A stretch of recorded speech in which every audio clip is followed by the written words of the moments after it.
Witam Was serdecznie z tej strony Adam Chodorowski ze sklepu modelarskiego tankmodels.pl. Witam serdecznie swoich subskrybentów. Oczywiście witam również osoby, które wspierają mój kanał. Witam również swoich podglądaczy. Nie bójcie się zasubskrybować mój kanał i kliknąć w dzwonek. To naprawdę nic się nie stanie, wasza tożsamość nie zostanie też ujawniona, bo nawet ja nie będę wiedział, kim jesteście. A wy, jak zasubujecie, klikniecie w dzwonek, będziecie powiadamiani przede wszystkim na e-maila, że jest nowy film na kanale. Ewentualnie właśnie trwa stream. Jeszcze raz witam wszystkich serdecznie. No i jak widzicie na załączonym obrazku, bohaterem dzisiejszego unboxingu będzie legenda lotnictwa, legenda okresu II wojny światowej, ale chyba nie tylko, a mianowicie Supermarine Spitfire Mark V, wersja B. Jest to model od firmy Border Model w skali 1:35. No i jak widzicie zapewne, a może nie, to tu jest napisane, że zawiera pełne wnętrze. No i zaraz zobaczymy, co oznacza pełne wnętrze, bo jeżeli pełne wnętrze, to aż się boję, że to będzie to samo, co w Stugu 3, nie, czy 4 chyba, w Stugu 4, nie, w Stugu 3 w wersji G, czy też w Stugu 42 wczesnym, późnym. Tam mamy pełne wnętrze plus załogę. Macie unboxing zresztą, po prostu coś pięknego. Tak prezentuje się artbox. Niestety wszystkie pudełka w kartonie, mimo to, że karton ocalał, cały był, to wszystkie Spitfire'y w kartonie są tak wgniecione. Oczywiście zaniepokoiło to nas. Sprawdzaliśmy, czy przypadkiem nie zostały uszkodzone elementy modelu, ale nie. Mimo to, że to jest Spitfire, czyli nie mały samolot, pudło jest, powiem Wam, w miarę nie wypchane po kokardkę, więc całe szczęście nic się nie stało z częścią. No i teraz tak, co tutaj mamy? Zawiera oczywiście elementy fototrawione, kalkomanie, ma elementy z przezroczystego plastiku i zawiera oczywiście bombę powietrzną. I powiem Wam, że ten artbox, który tutaj widzicie, jest naprawdę bardzo ciekawy, ale moją uwagę zwrócił Kaczor Donald. Ale niestety to nie jest, nie zauważyłem nigdzie polskiej szachownicy. I teraz tak, z boku producent pokazuje nam, że mamy pełen silnik, pełne to wnętrze do pilota, za pilota. Zobaczymy dalej. Mamy pełne uzbrojenie pokazane w skrzydłach, możliwość otwarcia elementów, bardzo dokładnie wykonany detal na samym modelu. Co dalej mamy? Dalej mamy malowanie. I z tego, co się orientuję, to tu jest chyba tylko i wyłącznie właśnie jedno malowanie tego Spitfire'a, jednego konkretnego pilota. I ten Spitfire ma również bombkę. Co dalej? Co dalej? Co dalej? No oczywiście mamy producenta i tu jest, posłuchajcie, bardzo ciekawa rzecz. A mianowicie mamy Border Model, kod kreskowy oczywiście i adres japońskiej firmy w Osace. Muszę dopytać się, o co dokładnie chodzi. Ilustracja Jasona z 2003 roku. No i co mamy? No mamy tą przykrywkę pogniecioną. No niestety nic na to nie zrobimy. Widzę, że jest instrukcja. Masa ramek. Ale powiem Wam bez żadnych tu wodotrysków w sensie ilościowo, więc myślę, że model jest naprawdę porządnie zaprojektowany. Jak to zresztą u Bordera bywa, że jest wszystko, ma ręce i nogi. O, widzę, nawet tutaj są już taśmy z amunicją, chyba, tak mi się przynajmniej wydaje. No mamy tutaj bombkę, ale zaraz będziemy sobie to wszystko dokładnie oglądać. Mam nadzieję, że będziecie tak samo zadowoleni jak i ja. Jeżeli chodzi o rys historyczny, to już Wam pozostawiam. Widzicie model, widzicie nazwę, więc film wraz z rysem historycznym i jakimś omawianiem to by trwał rok i 2 miesiące, a wielu z Was zapewne czasu nie ma, bo widzę to po czasie oglądania. Co nam border daje? Daje nam fajną blaszkę fototrawioną. Widzę, że tu są elementy. Mam nadzieję, że dobrze widać. O Holender, muszę zjechać z kamerką. Dobrze. Widzimy blachę fototrawioną, gdzie mamy fragmenty wnętrza, zdaje się, skrzydła. Następnie mamy pasy, jakieś dodatkowe elementy. No jest trochę tego, powiem Wam. Nie jest to jakaś olbrzymia blaszka, ale reszta jest w detalu. No i mamy oczywiście oznaczenia. Zaraz otworzymy sobie torebkę i zajrzymy do środka. Dlaczegoż by nie? Model oczywiście jest na stanie mojego sklepu. Akurat jeszcze w momencie, kiedy nagrywam ten film, dopiero będę go wpisywał do sklepu, ale stacjonarnie już od jakiegoś czasu. No i co tutaj mamy? Bardzo cienkie, widzę, matowe, bardzo ładne w ogóle kalkomanie. Widzimy maszerującego kaczora Donalda.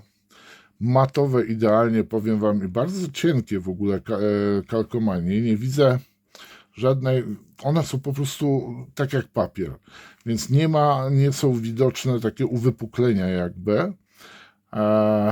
I tu mamy, że to jest pilot John Gibson Spitfire o numerze takim i takim, RAF 457 eskadra, rok 1942. Bardzo fajnie napisy eksploatacyjne zrobione, a w tej skali są przede wszystkim czytelne. Można je naprawdę rozszczyptać, nawet tą drobnicę, którą tutaj mamy na przykład. No fajnie to wygląda. Powiem Wam, że wiele osób na początku, jak usłyszało o modelach samolotów w 3.5, no to rany boskie, nie? Ciekawe, gdzie sobie postawię. Na półce? Albo w jakimś regale, czy gdzieś. Powiem Wam tak, to nie są modele na 5 minut. Są to modele naprawdę porządnie wykonane, tak jak zresztą modele na przykład w 3.2, tak? Tylko że tu mamy skalę taką, która umożliwia nam zrobienie naprawdę zarąbistej dioramki, ponieważ do 3.5 mamy masę pojazdów, figurek, różnego typu stafu, więc tutaj no nie ma co narzekać od razu, że gdzie ja to postawię. Gdzieś w mieszkaniu, tak, albo na ścianie. No i teraz popatrzmy, tak prezentuje się instrukcja. Instrukcja inaczej. Wiele osób znam, które kupują modele w dużych pudełkach i ich nie sklejają. Pudełko więcej miejsca zajmuje. I co mamy? Rys historyczny tego modelu. Mamy zdjęcia archiwalne tego samo, a nie, to są różne Spitfire'y o różnych oznaczeniach. No i powiem Wam MK5 i MK9. W każdym razie mamy opis Spitfire'ów. Fajne te zdjęcia, bardzo wyraźne są te zdjęcia. To nie to, że jakieś pitu-pitu. Tu mamy rozebranego częściowo Spitfire'a. Przechodzi przegląd techniczny. Następnie wykaz zawartości pudełka. To, co znajdujemy w pudełku. Czyli mamy raz, dwa, trzy, cztery, pięć, 6 ramek oznaczonych A, B, C, D, E, F. Mamy też G z oszkleniem, mamy tutaj właśnie fototrawione elementy, jak i również dekalsy. Czyli po prostu jak będziemy sobie przeglądać, mamy wszystkie ramki. Co następnie? Czytelna, powiem Wam, mamy od silnika zaczynamy w ogóle. No i już tutaj widzę, że wygląda to naprawdę super. Naprawdę jest co robić i to są duże elementy, więc na pewno będzie to fajnie wyglądało w czasie malowania, tak, że jak później wyeksponujemy te wszystkie rzeczy, no to naprawdę to będzie wyglądało naprawdę bardzo ładnie. Będziemy mogli sami zajrzeć sobie, tak i innym pokazać. Następnie mamy, proszę bardzo, kolejne elementy. Tutaj już przechodzimy za silnik, czyli do kabiny pilota. Następnie mamy, właśnie składamy fotel, taki kubełkowy bym powiedział. No i mamy ścianę tutaj za pilotem. No i oczywiście następnie w skrzydła wklejamy sobie uzbrojenie. No i powiem Wam, że robi to na podstawie instrukcji, robi to naprawdę wrażenie. Możemy sobie bardzo dużo rzeczy też pootwierać. Mamy tutaj właśnie taśmy z amunicją na specjalnych prowadnicach, więc jeżeli sobie to otworzymy, proszę bardzo, tutaj zaraz przybliżę Wam, właśnie tutaj chociażby widzimy, mamy karabinę. Tak samo tu mamy, to są działka chyba, tak, działka. I w sumie 2 działka i 4 karabiny ma ten samolot. No powiem Wam, że tak może dołożyć.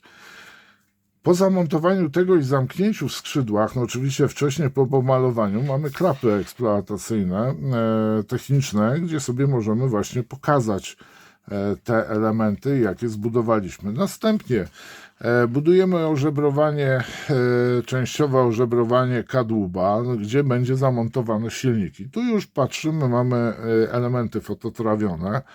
W 3/5 one są małe, ale to nie są takie elementy, które po prostu jak na przykład w 4/8, gdzie to by było praktycznie masakra, składanie tych elementów. Nie przepadam za elementami fototrawionymi, powiem Wam, tego typu, przede wszystkim malutkich takich.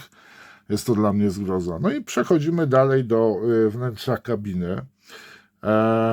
Jest tego trochę, ale też bez szaleństw. To, co powinno być, znajduje się. Część naklejamy, część jest już na stelażu, powiedzmy na ramię tej kabinie.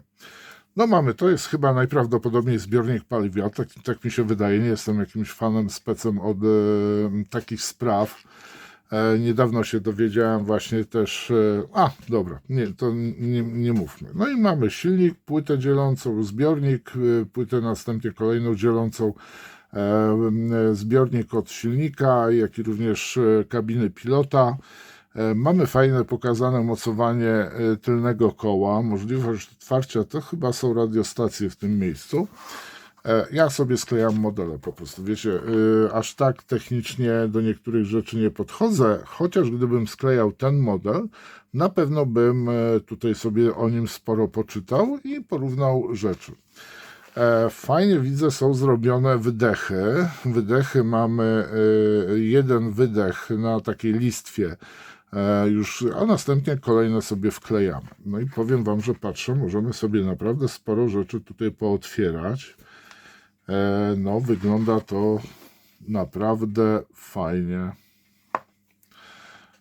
Widzę też kilka odmiana szyby, jak jest zrobiona, więc mamy tutaj fajnie w ten sposób, że wiatrochron składa się z 2 elementów. Najprawdopodobniej chodzi o różne wersje oszklenia, między innymi wiatrochronem różniące się Spitfire'y.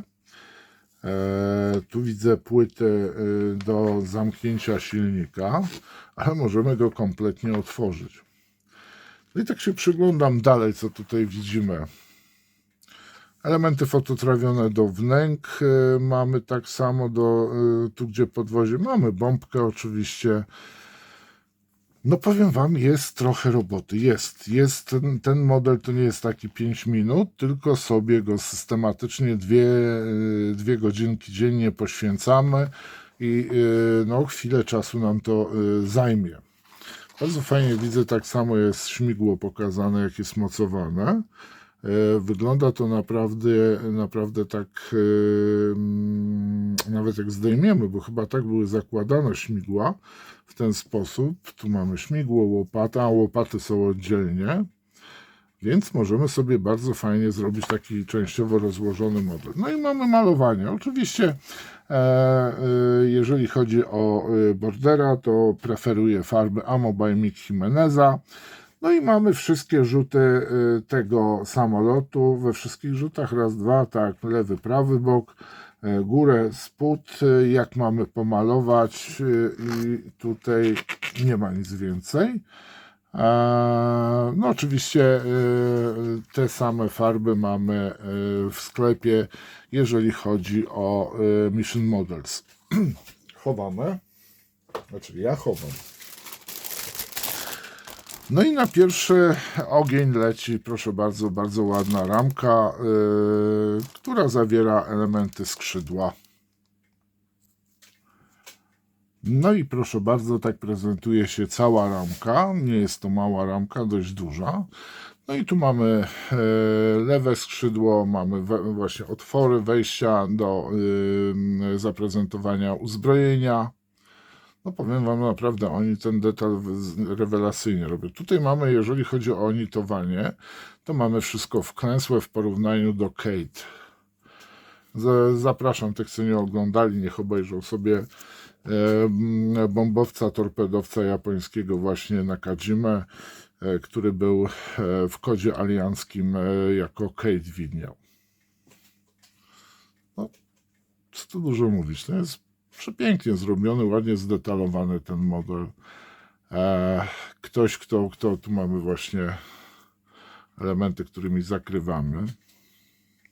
Ma to wszystko ręce i nogi, powiem Wam. Tu mamy fragment kadłuba w miejscu silnika.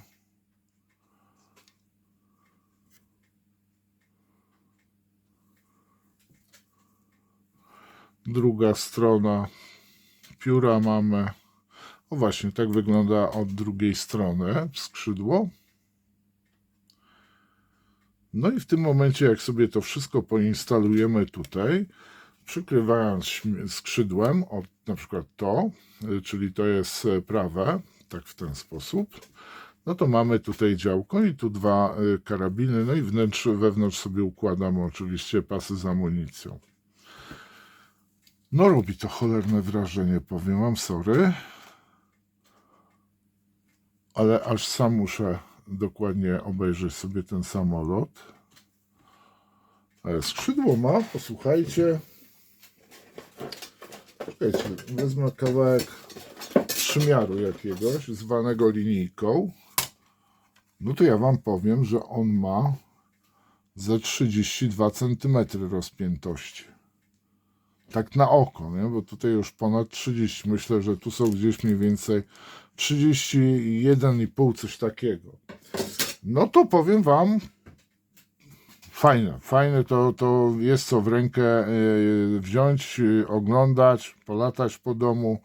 Jest to fajne, wygląda wszystko naprawdę rewelacyjnie.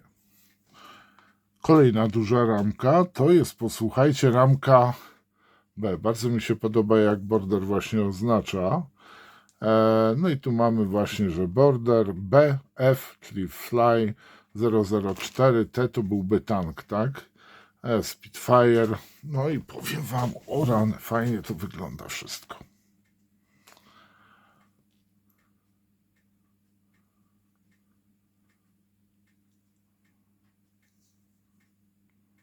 No i za nie mówiłem.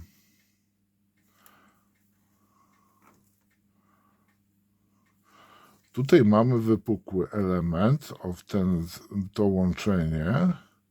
Pozostałe elementy są, posłuchajcie, wklęsłe. Fajnie jest pokazane to łączenie skrzydła z kadłubem. No tu mamy szkielet całego. Jest to dobrze zrobione właśnie, że ja widziałem kiedyś, ktoś robił jakiś model i rama była równa z poszyciem. Coś poszło nie tak. koła sobie obrukamy. Jest coś napisane, Dunlop jest na kołach napisane i koła są chyba z 2 połówek. Tak, to są jedna połówka. Mamy stery kierunku.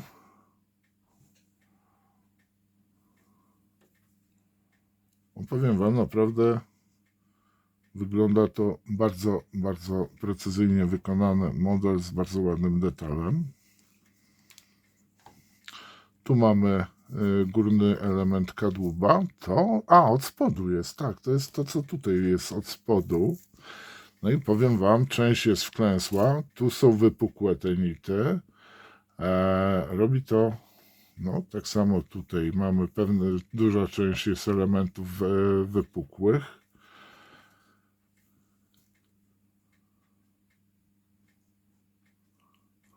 A to drugie kółka mamy. No i oczywiście felgi, o ile to się tak nazywa w samolotach. Wloty powietrza. A tu mamy osłony goleni podwozia, a z drugiej strony wyglądają one w ten sposób.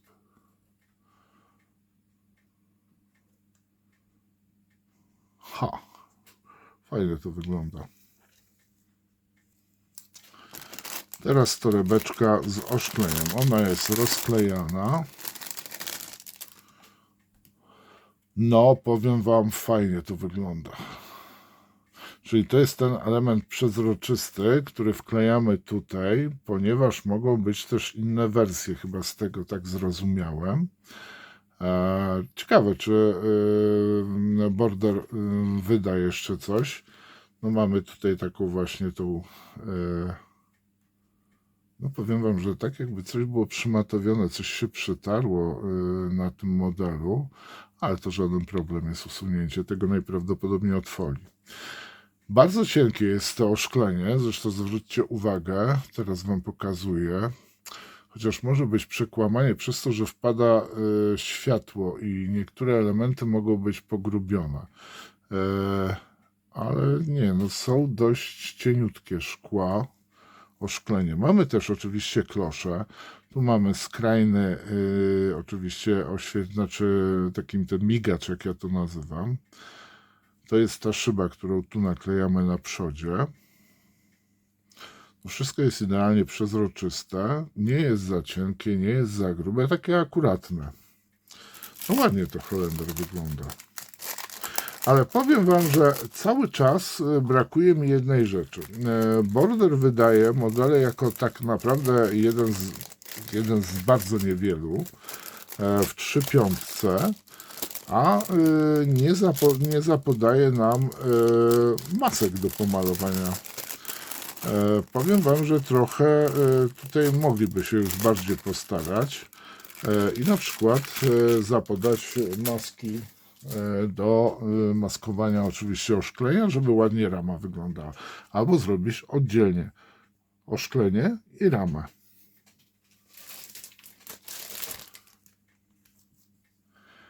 No i mamy ramkę D. O właśnie, i tu są te fajne takie rury wydechowe.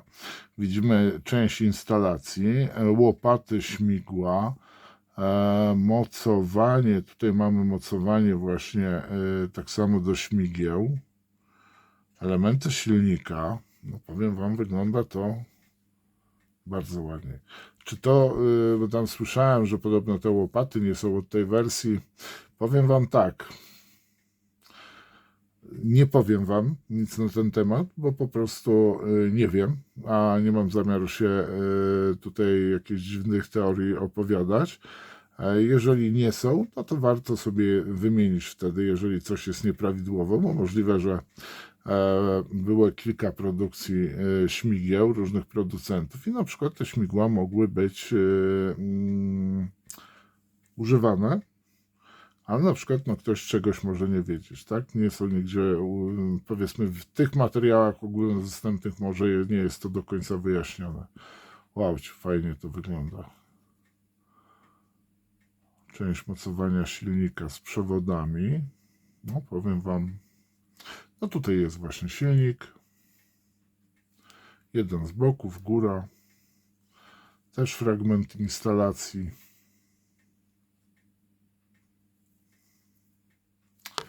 Właśnie, gdzie mocujemy? Tutaj chciałem zwrócić uwagę, że tu mamy właśnie wydechy. Mamy taką listwę, gdzie są pierwsze wydechy pokazane, zamontowane, a my sobie później na każdym doklejamy 2 pozostałe. Tu mamy element też pewnie silnika, drobnicę totalną. Nie no, przepięknie jest wykonany ten model. 0 nadlewek, a właśnie mocowanie, tak, wszystko mocowanie jest, posłuchajcie, od spodu elementu w większości, ewentualnie bardzo, tak jak tutaj na przykład, jest bardzo delikatne mocowanie elementu do ramki, no bo powiem Wam tak, no tutaj może trochę grubo wygląda, ale to też pewnie jest spowodowane tym, że no, musi się odlew udać, a druga sprawa, ten element jest na tyle delikatny, żeby on po prostu nie wyginał się razem z ramką i nie uległ uszkodzeniu. To była ramka D. A tu mamy ramkę C. No i tu mamy praktycznie wszystkie elementy związane z tym, co znajduje się w skrzydłach i w kabinie. No i tak wyglądają karabiny, tak wyglądają działka, elementy wnętrza kabiny, grodzie. O właśnie, tutaj jest fajnie pokazana właśnie deska rozdzielcza. Kurczę, ładnie to jest wszystko zrobione. A tu mamy klapę, drzwiczki. O właśnie, i ten element wklejamy do kadłuba i to jest najprawdopodobniej chyba radio. Jeżeli nie, proszę mnie oświecić. Zbiornik, ale jeden z elementów fotela. Tu mamy, proszę bardzo, boki kabiny, które wklejamy do lewego i prawego kadłuba. Tu elementy właśnie tak samo karabinów, bo je sobie sklejamy w ten sposób. No, lufy, powiem Wam, no oczywiście, lufy posiadają otwory. No jest to wszystko zrobione idealnie. Kurka wodna. No tu mamy tą klapę. No i oczywiście mamy detal znajdujący się wewnątrz samolotu, tak, wewnątrz klapy, więc nie jest to gładki, a tutaj mamy też, o, to jest ta klapa z burty.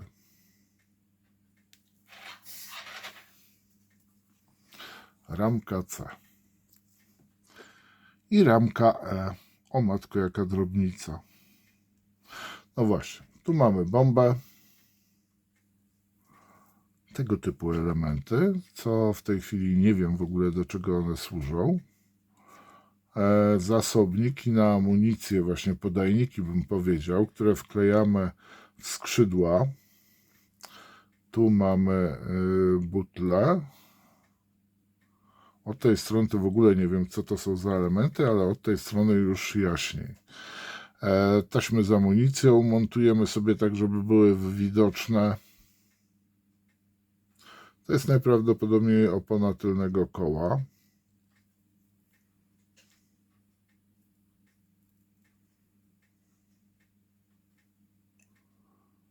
No tak jak mówiłem właśnie, do wnętrza kabiny są elementy i do skrzydła. O, fajny jest detal zrobiony.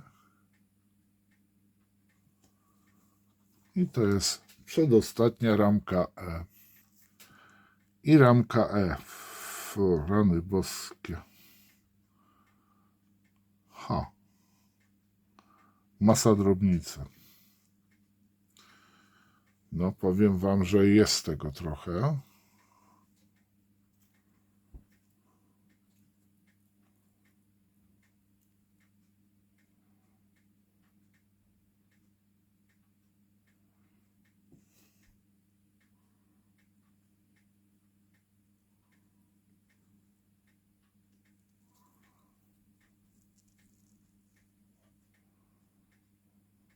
Pewnie duża część tych elementów w ogóle nie będzie widoczna. Najprawdopodobniej są to elementy związane ze skrzydłem, kabiną, wnękami. Mamy wlot powietrza.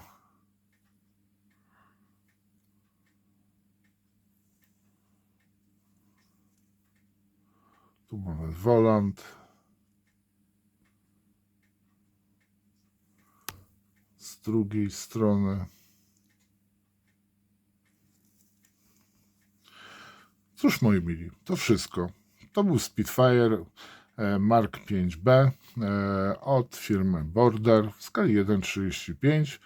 Zapraszam do komentowania, lajkowania, dyskutowania. Dziękuję Wam za uwagę. Zapraszam do wspierania również kanału poprzez YouTube'a lub Patronite'a. Wszystkie linki, łącznie z linkiem bezpośrednio do sklepu, znajdziecie pod filmem w opisie. Dziękuję Wam za uwagę. Pozdrawiam. Trzymajcie się. Cześć.